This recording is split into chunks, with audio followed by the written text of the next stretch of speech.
Welcome my broskies. Today I brought with me one of the crunchiest, most brutal and most satisfying Doom mods that I have ever played. And no, I am definitely not exaggerating here. This thing is absolutely glorious. And I'm of course talking about the Abyssal Crown.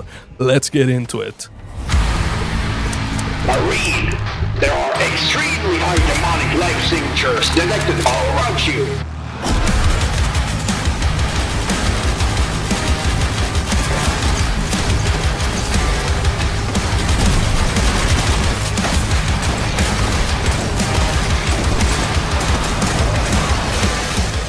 Now, the Abyssal Crown is a total conversion campaign that combines modern Doom design with the classic structure and feeling of old school Doom. So you have keys, secret, maze-like environments and classic exploration, but mixed together with combat arenas, dynamic music, scripted sequences, voice-active cutscenes, alternate weapon attacks and a much more cinematic presentation. The mod is also trying to rewrite the story of the Slayer and the entire Doom universe from the ground up, and from what I experienced, it does a surprisingly good job at it. Now, story usually takes second place during my Doom playthroughs. There are codex entries hidden throughout the maps, and you can read even more about the lore in the mod page itself. That requires a bit more reading than Papa Slim is usually willing to do, while demons are standing nearby waiting to be murdered. So I did not absorb every tiny detail here, but the story is definitely there. It is interesting, and it will apparently be expanded as the mod continues development. Because right now, the Abyssal Crown only contains its first episode.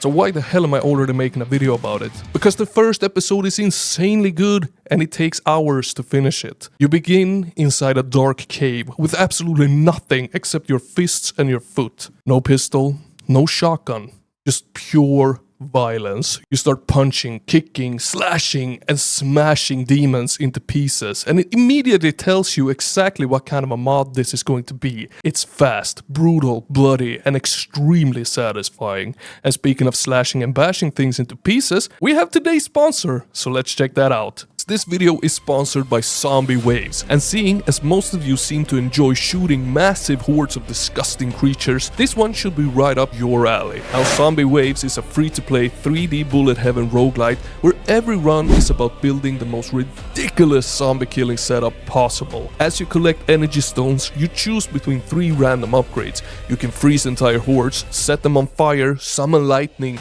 drop meteors or split your bullets until the screen becomes complete flipping chaos. You also have loads of different weapons, armor and support equipment, including drones, robots and even a helicopter that calls in an airstrike. Now, the campaign runs last around 12 minutes, starting fairly calmly before turning into complete crowd control massacre. And now is a pretty damn good time to jump in, because Zombie Waves is celebrating its 3rd anniversary, and if you use my link at the top of the description or scan the QR code right here to get a special starter pack worth $50, including weapon vouchers, Robot Decryptors, equipment vouchers, and 888 diamonds. Now, this offer is available for the next 30 days, so check it out and support the channel while you're at it. Thank you so much for sponsoring this video. Now, once you have punched enough demons into paste, you eventually find your first proper weapons, a revolver and an assault rifle. Every weapon has an alternate fire, and these are not just little useless additions either. The revolver, it can be fired rapidly in short bursts, while aiming down the sights of the assault rifle, it launches miniature missiles. Later, you get a pump-action shotgun with a grenade launcher attached to it, which just feels fucking magnificent. And eventually, you unlock what can only be described as a quadruple barrel shotgun. And holy macaroni balls.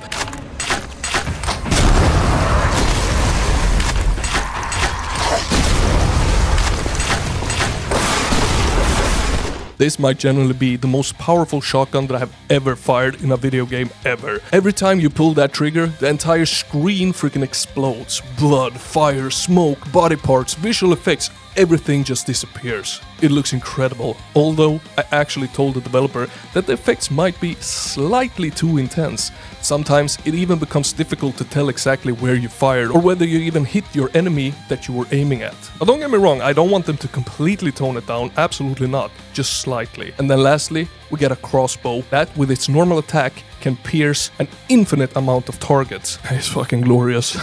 Yeah, you're hearing what kind of a mod this is, right? And also, the weapons are designed to be more effective against certain enemy types, so the mod constantly encourages you to swap between them. And you know that I really like those small mechanics. The mod doesn't force you, but it will help you if you do, so it encourages it. One gun, it might tear through weaker enemies, while another is far better against something heavily armored. And once you learn the weapons and the combat starts clicking, it just feels freaking fantastic. You're constantly switching, firing alternate attacks, moving through crowds, and looking for the next opportunity to regain your resources. And that actually brings us to the bonk mechanic. It is your main way of recovering health and ammunition during combat. It is to punch enemies directly in the face, or rather bonk them. If you bonk them properly, they will drop resources. There is health and ammo scattered around the arenas, but when things get hectic, bonking a demon is often the fastest way to keep yourself alive. And it also forces you to stay aggressive rather than hiding in a corner, and that fits the combat in this mod just perfectly, like a hand fits a glove.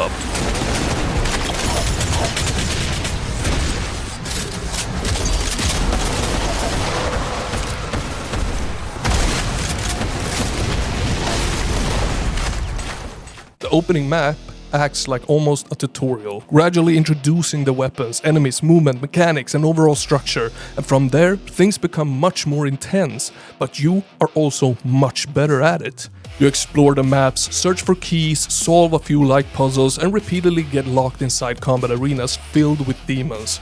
Now, arena combat can become repetitive very quickly when it's done poorly.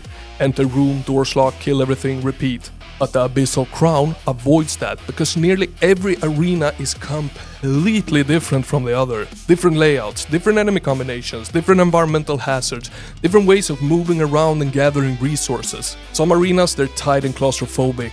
Some they have verticality to it, while others are massive spaces filled with entire hordes of enemies. And somehow, despite constantly changing the layout, the quality remains incredibly consistent. Every encounter feels carefully designed rather than randomly filled with monsters. My only real complaint is that a few battles go on slightly too long. They're fun, don't get me wrong, but some of the later encounters could lose a couple of waves and improve the overall pacing of the mod. The clearest example of this is the Hidden Challenge Arena. The episode contains 6 regular maps, 1 secret map that I still have not found, and special challenge levels that are unlocked by discovering hidden red skulls, which means there is a meaning to looking for the secrets. And I did manage to find those red skulls, and holy crap, it was brutally awesome. It was not impossibly difficult. I think I only died once, but it took me roughly 25 to 30 minutes to finish that single challenge encounter. The arena was beautifully designed, there were plenty of enemies, and the game gave me enough resources to keep fighting, but after around 15 minutes I was definitely thinking, okay, yeah, this can end now.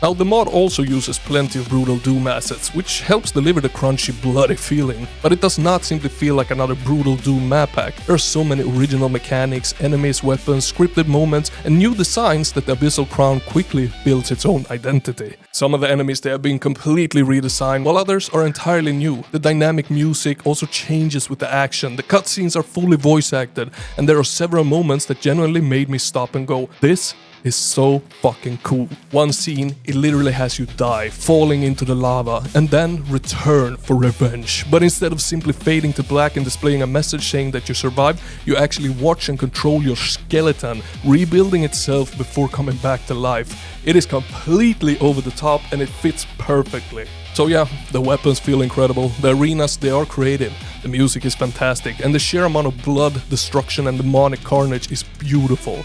So if you're looking to feel that demon slaying power fantasy, the Abyssal Crown will absolutely scratch that itch, 100%. And for even more brutal carnage just like this, remember to hit that like button and subscribe, and Papa Slim, he will see you in the next one. Over and out, broskies.